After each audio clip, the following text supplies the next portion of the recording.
bita'ahudil Qur'an wa tahziri min ta'ridihi lin nisyan. An Abi Musa radhiyallahu anhu anin Nabi sallallahu alaihi wasallam qala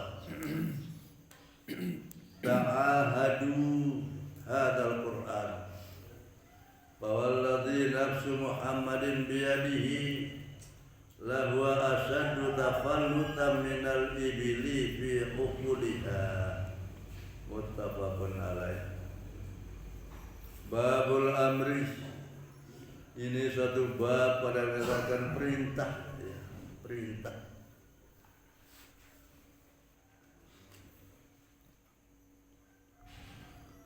Bab ini perintah bita'ahudil Qur'an, untuk berhati-hati, dengan berhati-hati terhadap Al-Qur'an.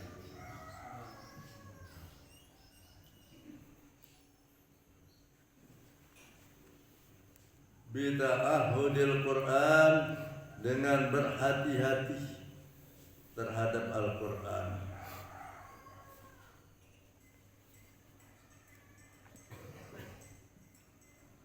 Wa tahziri, dan ancaman. Ancaman, tahzir itu ancaman. Min ta'ridihi lin nisyan, dari mendatangkan sesuatu yang membawa kepada melupakan. Ta'ridihi, mendatangkan sesuatu yang akibatnya itu adalah melupakan Al-Qur'an. Jadi jangan sekali-kali melakukan sesuatu yang bisa melupakan Al-Qur'an, itu maksudnya.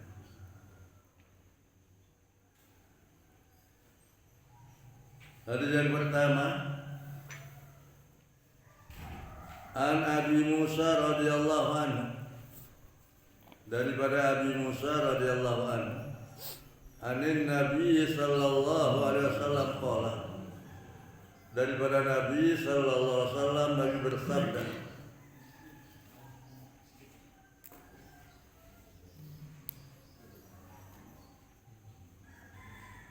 sabda baginda Nabi, ta'ahadu, berhati-hatilah,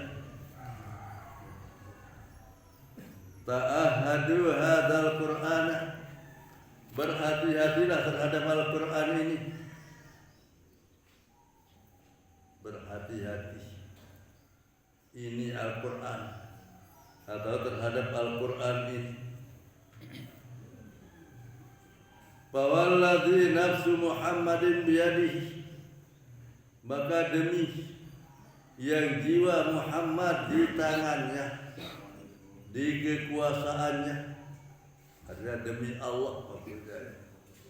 Fawalladzi nafsu Muhammadin biyadihi, maka demi yang jiwa Muhammad di kekuasaannya, demi Allah. Lahuwa, adalah dia Al-Qur'an itu,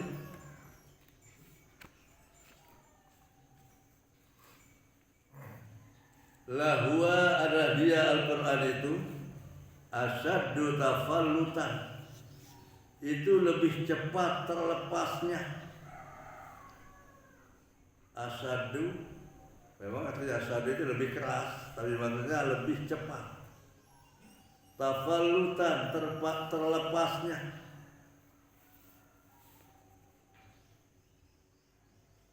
Minal ibili fi uquliha, daripada onta pada ikatannya. Jadi berhati-hatilah apabila kita sudah menghafal Al-Qur'an itu, berhati-hati. Jangan mengerjakan sesuatu yang membawa kepada melupakan Al-Qur'an itu. Jadi bagi dalam bersumpah, fawalladzi nafsu Muhammadin, maka demi yang jiwa Muhammad biyadihi, di tangannya, di kekuasaannya, lahuwa adalah Al-Qur'an itu, asyaddu tafallutan, lebih cepat terlepasnya minal ibili fi uquliha daripada onta pada ikatannya. Artinya cepat hilang, cepat dilupakan. Al-Quran itu. Muttafaqun alaih. Hadis ini diriwayatkan oleh Imam Bukhari Muslim.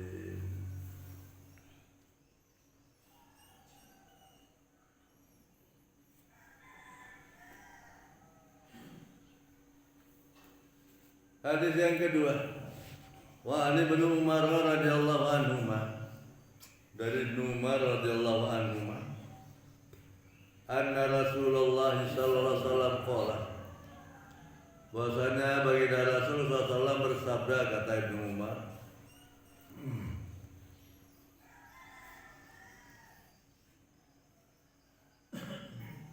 sabda baginda Rasul, innama masalu sahibil Qur'an, innama masalu sahibil Qur'an, bahwasanya perumpamaan orang yang menghafal Quran. Sahibul Quran itu adalah orang yang menghafal. Ayat hafiz lahu al-dhahri kalbi, dia orang yang menghafal Al-Quran. Itu adalah sahibul Quran. Innama, hanya saja atau sesungguhnya, masalu sahibul Quran, perumpamaan orang yang menghafal Al-Quran, kamasalil ibilil mu'allaqati, sabda Rasul, itu seperti onta yang terikat. Seperti onta yang terikat. In ahadalaiha, jika engkau berhati-hati atasnya, amsakaha, maka dia akan diam. Artinya dia akan tetap hafalan itu. Tapi sebaliknya, wa in atlaqaha, maka dia kamu membiarkan, tidak menghiraukan, tidak memperhatikan Al-Quran itu, zahabat, maka ia akan pergi. Jadi ini maksudnya bahwa kalau sudah kita menghafal Al-Quran itu, supaya tetap berhati-hati untuk murajaahnya itu, mengulang-ulang. Jadi tidak boleh kita lakukan sesuatu yang membuat kita lupa. Itu diancam kita oleh agama. Jadi kalau apa itu dipelihara, apalagi sebab ibadah yang paling utama adalah membaca Al-Quran. Itu menghafal Al-Quran itu wirid yang paling utama. Dibandingkan dengan bacaan apapun itu, maka membaca Al-Quran itu lebih utama. Lebih utama. Nah itu. Biasanya kalau orang yang sudah hafal Al-Quran, maka wiridnya adalah Al-Quran. Nah, ya. Zikirnya adalah Al-Quran. Tidak seperti ya kita yang belum menghafal Al-Quran ini. Selesai sholat kita baca tasbih 33 kali, alhamdulillah 33, Allah Akbar 33, dan berzikir. Kalau orang sudah menghafal Al-Quran itu cukup, sudah Al-Quran itu sebagai wiridnya, sebagai tambahan ibadahnya setelah melakukan ibadah mahdhah seperti sembahyang umpamanya. Jadi sangat diperintahkan untuk berhati-hati menjaga Al-Quran itu.